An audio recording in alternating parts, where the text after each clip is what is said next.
either it's how do you feel to be on a full-jerry packet, or it's how do you feel after this year. इस दिन बुखार था, इस दिन मेरा पेट खराब था, I had my period on this day. The audience is not going to get that. I had my first boyfriend in school. I remember when he asked me to be his girlfriend, I actually said, one second, I need to ask my mom. If someone doesn't want to be with me because of what I am, I'd rather be myself. Have you stalked your boyfriend's Instagram? Everyone does that. That doesn't make you a stalker, you know. Like, I'm sure she's doing that right now. She's on her. Come from Ali from Dhoom. You know how he just like sees everyone as his, like that wife and that family and all. Like, I'm like that about love. I saw in Deepika also very beautifully that she's human and she lets people around her know that. Being Shah Rukh Khan also, he can sit and help his kids with their math homework and their assignments and stuff. Then anyone can do it.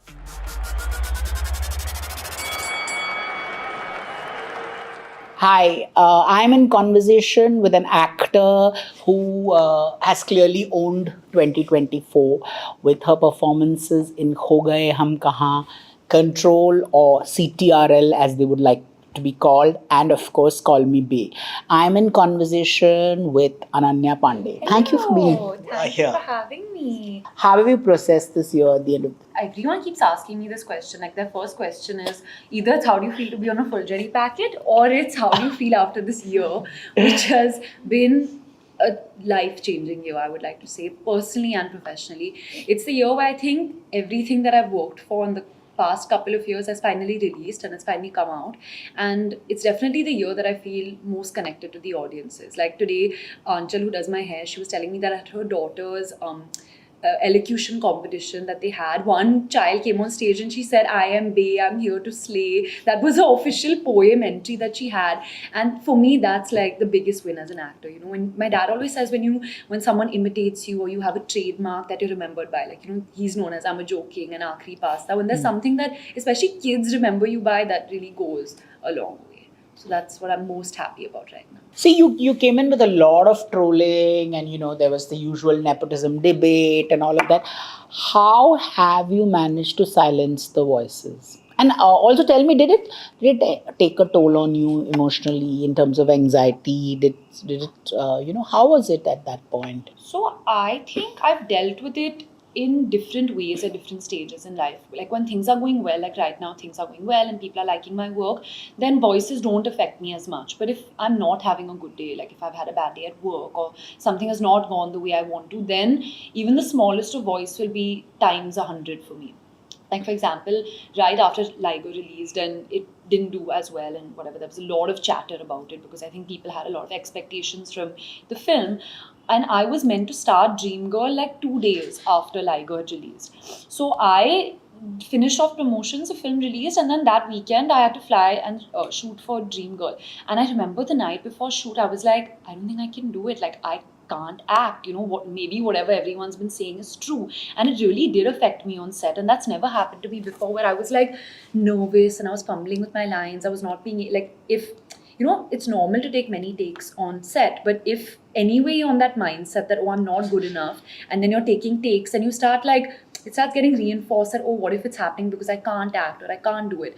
So I think it affects me differently on different days, but I think in general I've gotten a lot better. Like, you know, maybe something won't affect me today. Like if I read something today that like, oh, she's not good or she can't do this today, maybe I'm fine or in a good mood. But like 2 weeks later, I might be shooting or doing something, and in case I have a bad day, then all those old voices subconsciously, they build up in you. They don't really go away. Even if you read it right now and you ignore it, sometimes later it's still there in your like zehen, you know. So it comes up, I think it's like a later trigger effect. So what is the conversations you would have with your therapist? Another example, when I started out, the first year that my film came out and everything, that's it. My film released in May, and literally I think a month later, someone created like a fake profile at that time, and they, you know, they pretended to be like someone from my school, and they were writing all these like horrible things that I bullied people and I did this and that. And it was actually no one, like it wasn't anyone that I knew, or it was like just a random fake profile. But the problem was people were believing it. They thought that I lied about my education, that I didn't actually get into college,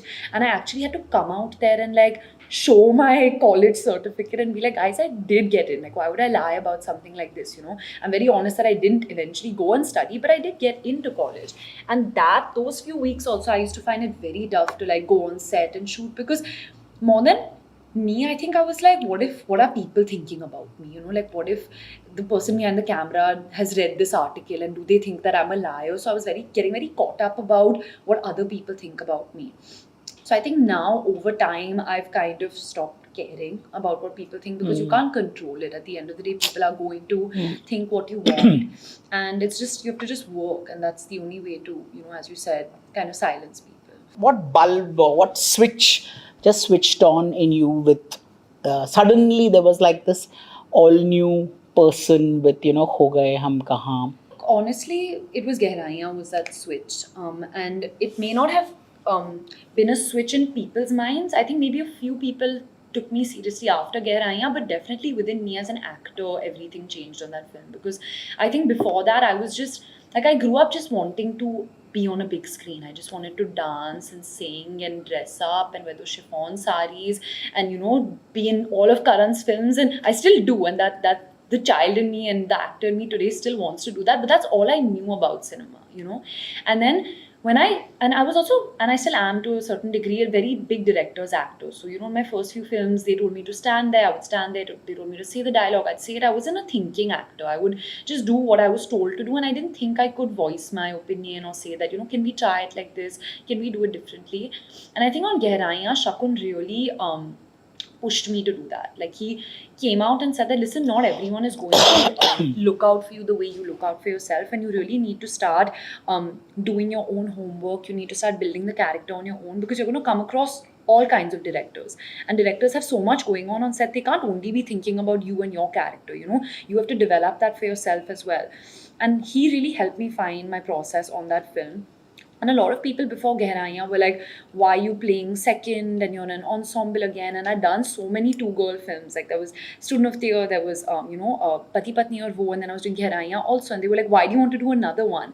But for me, I was like, this journey is going to teach me something. You know, I'm going to learn from Deepika, I'm going to learn from Shakun.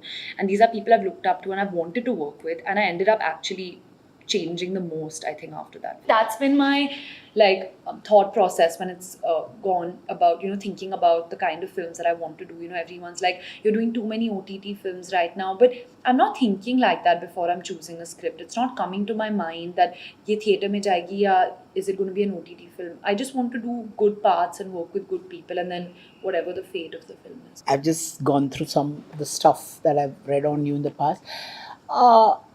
There was a talk that you were sort of body shame, like when you had sort of reached that awkward 12, 13 years, you know, somebody called you chicken leg, somebody called you started to hunch back. So is that like serious body shaming, and did that impact your personality a lot? I mean, it's as serious as like a 13-year-old can deal with. No, it's at very, that point. it's wrong. I mean, because I think at that age, you're also kind of like learning about yourself and your own body, and you're starting to like dress a certain way. Before that, it's all cool and chill, and I used to be wearing my brother's clothes and going everywhere. I didn't even give it a thought. But at that 13, 14 age, you're dressing up, and you know, you start liking boys, and like everything changes, you know, when you're in your teenage years.